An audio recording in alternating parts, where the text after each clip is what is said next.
part 2 of Demonology and 1st century AD cosmology through Luciferian magic.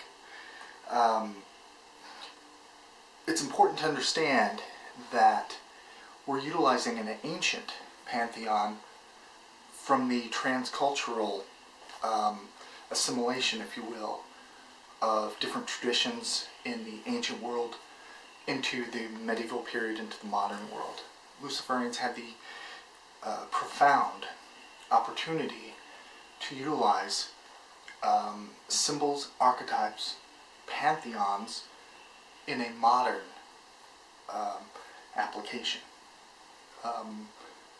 It's important to know that demonology from the 1st century AD onward has different considerations and fears attached to spirits than in previous periods. Now, from Mesopotamia, you've always had demons as messengers, if you will, that would bring death, fate, plague,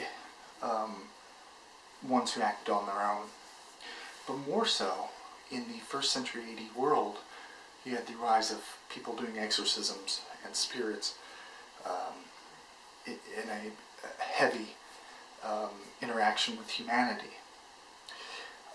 From the Bronze Age to the Iron Age and into the Hellenic period after Alexander the Great in the ancient Near East, pantheons had foundations that had structure of divine order, with several gods representing the natural occurrence, be it creative or destructive. Deities had temples and priesthoods who maintained reverence to powers. Gods had each specific and several different realms of control or influence over certain occurrences in nature and humanity. Spheres of authority were in nature. The sun gave life-giving and crop-supporting aspects.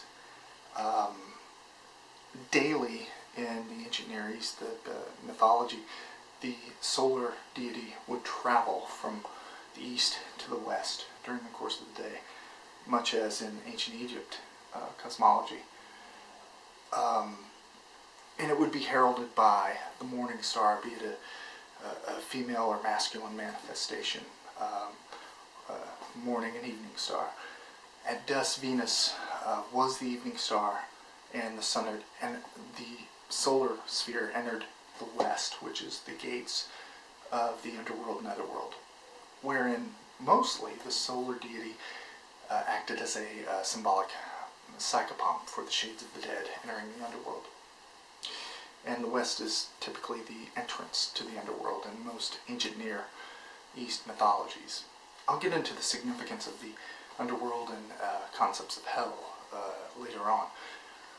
But the structure of the deity of order, if you will, that's the solar deity, has both a creative and destructive aspect, which we'll find in the archetypical sorcery and power that we can invoke in a balanced sense of exhibiting both.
sun gods in the ancient Near East had a beneficial side, of course, and ensuring warmth and growth of crops, and very agreeable to life in general. Also had a destructive aspect to it, relating to drought and pestilence, and other ancient Near Eastern deities and demons also sometimes took roles of sending forth the destroying aspects of the sun. One of the most recognizable Mesopotamian deities is Nergal, who manifested kind of the black sun, also the blazing heat of the sun and fire. He had different epithets, and different deific masks were merged into him throughout the history of Mesopotamia. The god Erra, also the fire god Gira. But Nergal is also an underworld and war god, equally a powerful archetype or symbol to invoke and work with. Storm gods were also part of the cosmology and the order, and that they had a creative and destroying element to their deific mass, their role in nature and within us. So what's that have to do with demons in 1st century AD after Christianity, in the very early stages? Well, it has to do with, when you think of demon, when a Luciferian thinks of demon, or invoking a demon, or doing workings, rituals, meditations, whatever it is, you're thinking of, most people who don't know, think that the demon is a kind of fallen angel, existing within the Christian cosmology, or pantheon, if you will. And we see that in grimoires and early Christian writings, where all the previous pantheons and their gods and messengers as demons were kind of assimilated in and turned into either supportive or just completely rebel spirits. Well, Luciferians don't accept the Christian structure in terms of working with our symbol. The symbols are best understood through their original depiction based on etymology, historical temple records, etc. Demons in the ancient Near East were always usually messengers or enforcers of the gods, who acted on a more detailed in an unsuspecting strike, often in smaller groups, and they manifest in ways of disease, sickness, death, and so forth. Demons did not, in many cases, have cults of reverence, simply dedicated to them because of the governmental structures of order. That was for the temple cults, who controlled the economy in that aspect. But there were demons or vampiric or destructive forces of chaos who were carryovers from the chaos order of Tiamat, our origin and creation.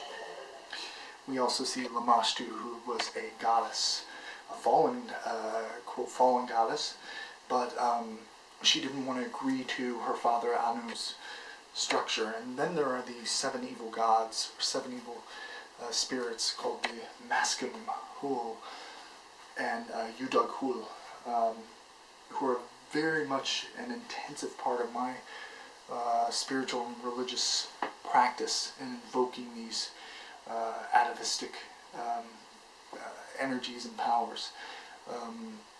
All I'll tell you is that they survived in lore through the Christian period and onward. You see that in Dragon and Two Flames and various other texts. Now, demonology, as I've mentioned, when you think of Baal from the Goetia, it's very vague, and in invoking that, you're going to get, if you're successful, manifestation of a particular goal you're wanting to achieve. You'll get a uprising of that spirit, one of those 72.